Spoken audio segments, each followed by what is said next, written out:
Well, that was bad, in a way that was difficult to sit through, but the kind of bad where I want to know more about the making of it. This seemed like troubled production, the movie. And keep in mind, I was recently at Borderlands. It's not like I had high hopes going in. I thought maybe it'd be like that Death Wish remake where it's not much like the source material, but just kind of a standard revenge thriller. But pretty early on, this was a mix of this isn't working to me just being confused. I like how it started out like other remakes. The opening scene looked like it was out of Rob Zombie's Halloween. Then it cuts to the opening credits from David Fincher's Girl with the Dragon Tattoo. The first 20 minutes was a struggle for a lot of reasons, least of which I kept forgetting the main character was in it. Sometimes we're with Danny Huston as a villain of the week on a paranormal detective series. Then we're with Eric looking like he was institutionalized for being too obsessed with Jared Leto's Joker.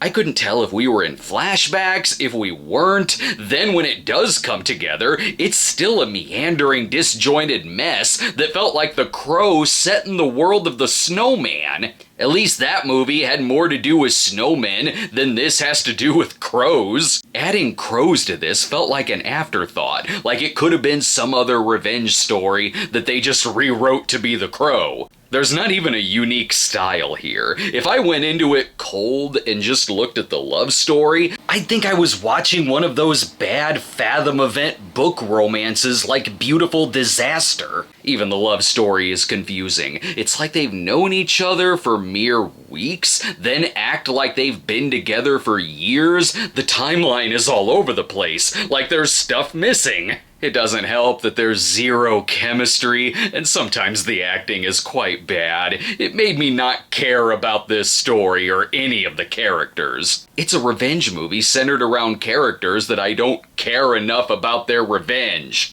And it's all revolving around this incriminating video of the villain where how did he not know that was being filmed? And even if it did get out, no one would think it was real. And really, there's no memorable villains here. It's just Danny Huston doing his same villain role I've seen too many times now. For the first half, it was seriously writing an F. I'm not kidding, I couldn't find anything halfway decent about it. Then in the second half, there were a couple of action scenes that worked, and it wasn't afraid to get creative with the kills. I haven't seen henchmen die so many gruesome and horrific deaths like this in a while. In these couple of scenes, I was like, damn, in a better movie, these would have been kinda cool. But it's surrounded by such bullshit, including the corny-ass ending that raises more questions. I will say I did like the soundtrack. That's enough straws for me to grasp at least give it a D.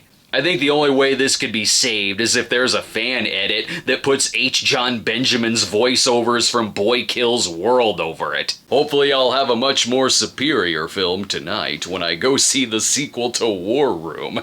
See you next time.